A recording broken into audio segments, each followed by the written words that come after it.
اچھا، اس میں ایک بہت یہ جو مشہور و معروف ہے یہ جاگیر فدق جو ہے، یہ انتظامی مسئلہ تھا، مینیجیرین ایشو. یہ مولانا اسحاق صاحب بھی یہ بات کرتے تھے اور انجینئر مرزا علی تو اکثر یہ بات کرتے ہیں، اور غالباً شاید کسی پہلے والوں میں سے بھی کسی نے کی ہے. اصل یہ ہے عابد بھائی کہ انتظامی مسئلہ تھا، یہ کوئی وراثت کا مسئلہ تھا ہی نہیں، یہ انتظامی مسئلہ تھا. یعنی مرزا محمد علی میرے بھائی ہیں، میرے پاس آتے رہتے ہیں، اور انہوں نے تو وہی بات کہنی ہے جو مولانا محمد اسحاق صاحب کہیں. جی. مولانا محمد اسحاق صاحب بھی میرے پاس تشریف لاتے تھے ادھر. اچھا. کئی دفعہ آئے. اچھا. اور میں بھی گیا تھا ان کے پاس جب وہ کریمیہ مسجد میں امامت کے فرائض سر انجام دے رہے تھے. تو میں گیا تھا ان کے پاس. اچھا. اور میرے پاس تو کئی دفعہ آئے وہ.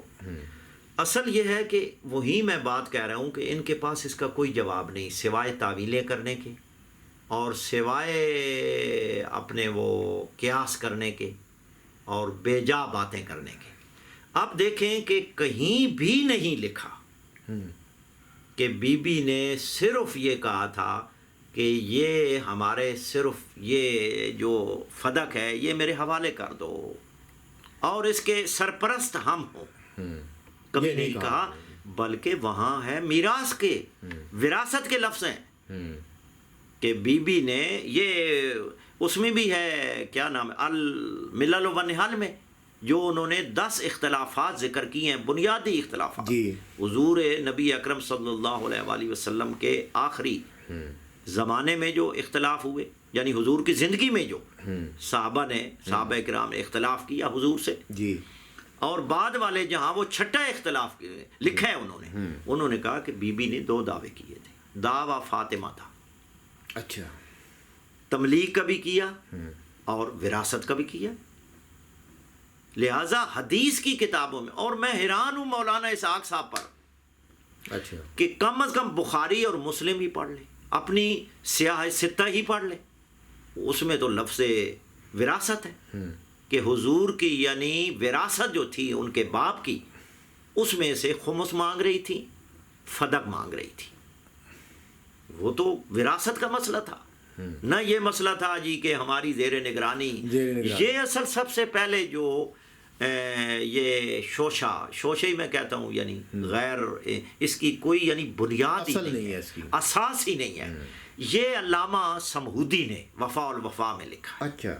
اس کے بعد غالباً انور شاہ کاشمیری نے اس کو اٹھایا ہے، اور مولانا محمد اسحاق صاحب بعض یعنی تفردات ایسے کرتے تھے کہ ایسی، تو اس کی کوئی حقیقت نہیں ہے. وراثت کا مسئلہ تھا، ہبہ کا مسئلہ تھا، اور بالکل یعنی ہبہ تو ثابت ہے، یعنی صحیح و سند سنی شیعہ حدیثوں میں ہبہ بھی ثابت ہے، وراثت بھی ثابت ہے. تو پھر بی بی کس طرح کہہ رہی تھی کہ جی صرف یعنی ہم اس کے نگران ہوں، مال یہ مسلمانوں کا ہی ہے؟ یہ تو ہو ہی نہیں سکتا، یہ تو نص قرآن کے خلاف ہے. جبکہ قرآن سورہ عشر کی جو آیت ہے 6 آیت، وہ تو کہتی ہے رسول کی ملکیت ہے خاصتاً. مسلم میں صحیح مسلم میں بھی ہے، بخاری میں بھی ہے کہ خاص حضور کی ملکیت تھا. تو جب ملکیت تھا اور صحیح و سند حدیث سے یہ بھی ثابت ہے کہ حضور ہبہ کر گئے، تو پھر بی بی یعنی کیسے کہا جا سکتا ہے کہ صرف وہ چاہتی تھی جی ہماری نگرانی اوپر ہو، مال ہمارا نہیں ہے؟ یہ بالکل غلط نظریہ ہے، یعنی غلط. اس کی بنیاد ہی نہیں ہے، اس کی بنیاد ہی نہیں ہے، اس کی اساس ہی نہیں ہے.